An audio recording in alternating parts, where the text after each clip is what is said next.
बिस्मिल्लाहिर्रहमानिर्रहीम। आज का जो हमारा टॉपिक है वो है हाउ टू फाइंड एडजॉइंट और ये है 3x3 मैट्रिक्स।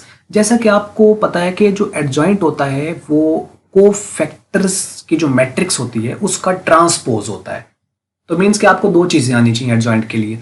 आपको एक पहली जो चीज़ है वो तो ये है कि कोफैक्टर्स आपको निकालने आते हो। अगर आपको कोफैक्टर्स निकालने आते हैं और आपको ट्रांसपोज का पता है, ट्रांसपोज सिंपल होता है कि रो को कॉलम में चेंज कर देना। अगर पहली रो है तो वो पहला कॉलम बन जाएगा, जो दूसरी रो है वो दूसरा कॉलम बन जाएगा, जो तीसरी रो होगी वो तीसरा कॉलम बन जाएगा। तो यानी यहाँ पर हमने कोफैक्टर जो मैट्रिक्स है, यानी ऐसी मैट्रिक्स जिसके अंदर कोफैक्टर्स लिए गए, उसके अंदर अगर हम रो को कॉलम में चेंज कर देंगे तो वो उसका एडजॉइंट कहलाएगा। तो अगर आपको कोफैक्टर्स निकालने आते हैं तो आपके लिए बहुत आसान है। मैं यहाँ पर कोशिश करूँगा, उसका लिंक मैं यहाँ पे दे दूँ।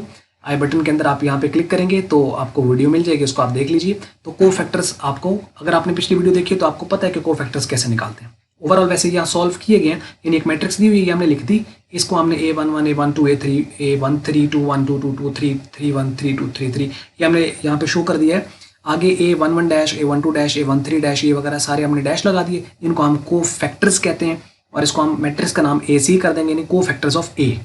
आगे ये उसके आंसर हैं, ये कहाँ से आए हैं, ये यहाँ से आए हैं। देखिए हमने कंप्यूट किया हुआ है -12 12 12 13, तो ये हमने यहाँ पे -12 12 12 13 और -8 -9 3 0 -3 ये आंसर हमने यहाँ पे लिखे हुए हैं। इसी का हमने क्या कर लेना है ट्रांसपोज, यानी ये रो लिखी हुई है ना -12 12 12, इसको हम कॉलम में लिख देंगे। यानी ये इस तरह लिखी हुई है, इसको हम इस तरह लिख देंगे।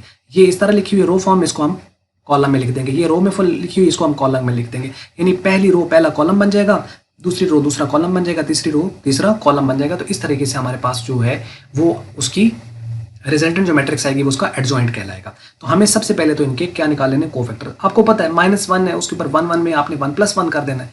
आगे पहली रो छोड़ो, पहला कॉलम छोड़ो, आगे मॉड में लिख देंगे, इसको इवेलुएट करेंगे। ये सिर्फ या तो प्लस में बदलेगा या माइनस में बदलेगा। आगे इसको इवेलुएट करेंगे, मल्टीप्लाई करेंगे तो इनके आंसर सारों के आते जाएंगे। A12 में पहली रो छोड़ो, दूसरा कॉलम छोड़ो और पावर आपने 1+2 कर देनी है। A13 में 1+3 हो जाएगी -1 पर, और पहली रो छोड़ो तीसरा कॉलम छोड़ो, 2 1 में आपने दूसरी रो पहला कॉलम छोड़ देना है और इसकी पावर बन जानी है।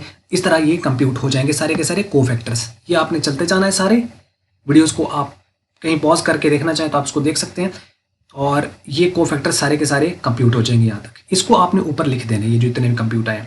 फिर उनका हमने क्या कर लेना है, एडजॉइंट ऑफ A क्या है, कोफैक्टर मैट्रिक्स का ट्रांसपोजिटी।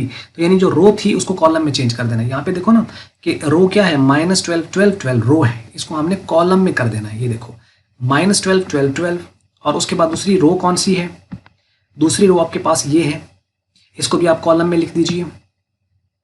तो ये आपके पास 13 -8 -9, और उधर वहाँ पे 3 0 -3 रो में लिखा हुआ था, यहाँ पे कॉलम में आ गया। तो ये, तो अगर आपको वो डायरेक्टली कोफैक्टर्स की मैट्रिक्स दे देता है तो आप उसका डायरेक्टली ट्रांसपोज लेंगे तो एडजॉइंट आ जाएगा। अगर आपको मैट्रिक्स देगा तो सबसे पहले उसके कोफैक्टर्स निकालें, फिर उसका कोफैक्टर्स निकालने के बाद उसका ट्रांसपोज ले लें।